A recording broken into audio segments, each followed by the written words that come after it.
Hello, I am Gil Pons, and I would like to talk about the evolution and yields of the oldest intermediate mass stars. The oldest stars are important for understanding galactic chemical evolution, the formation history of the Milky Way, the pollution history of the intracluster medium, the primitive initial mass function, and of course in the context of galactic archaeology. The most metal-poor stars detected seem to show the signature of massive stars. However, Russian calculations show that primordial non-massive stars could also form. Can we ever detect their signatures? Can some metal-poor star abundances be better explained by a combination of a massive star and one or perhaps a few intermediate mass stars? Can we better determine when non-massive stars started contributing to the chemical evolution of the universe?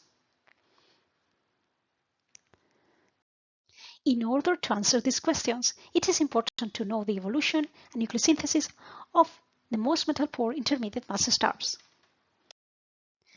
Our calculations were performed with MONSTAR, the Monash and Monstrom stellar evolution code.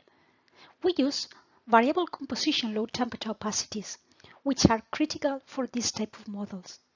For stellar winds, we use the prescription by Blocher with eta equal 0.02, and in the case of Z10 to the minus 5, that is, extremely metal-poor models, we also use the prescription by Vassiliadis and Wood.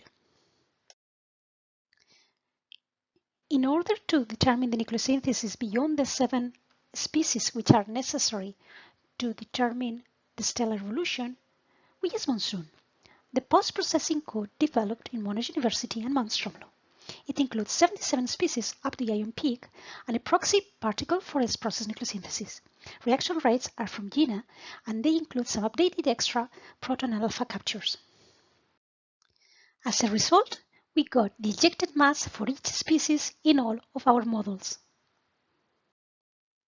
We assessed the effect of wind rates on the yields of extremely metal-poor stars.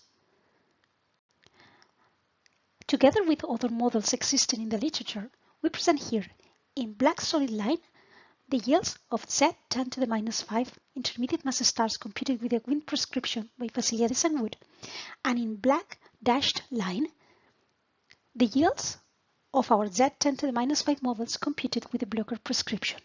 We see that different wind prescriptions cause yield variations up to several orders of magnitude. However, we always get very high helium and nitrogen yields. Note that mixing, convection, and rotation also imply additional uncertainties, which should be considered as well. When we present our stellar yields in terms of surface abundances, we see that all of our models show both efficient third retreat and hot bottom burning. We extended our calculations down to primordial metallicities.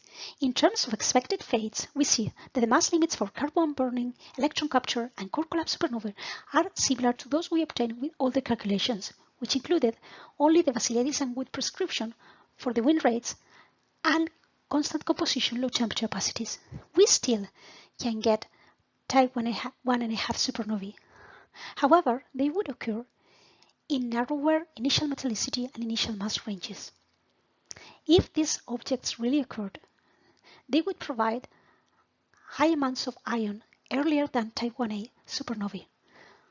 Perhaps they may help to explain the relatively high metallicity of galactic bulge objects compared to those observed in the galactic halo. All our models show the effects of third retreat and hot bottom burning. Dual shell flashes occur in models of metallicities lower than 10 to the minus 7. Could they be iProcessites? Our most massive models experience corrosive second redshift. Therefore, their surfaces are enhanced in carbon even before the occurrence of thermal pulses. Note that S process occurs here in environments in which the ion seeds have relatively low abundances. Also, nuclearly active shells and third redshift regions are relatively narrow. Therefore, we are not sure if the S process isotopes creation and transport is sufficient enough for the eventual observational counterparts of these stars to be considered as S process enhanced or camp S stars. And these are the conclusions from our work. We hope you found it interesting. If you have any question or any comment related to it, you may contact us in this email address. Thanks for listening.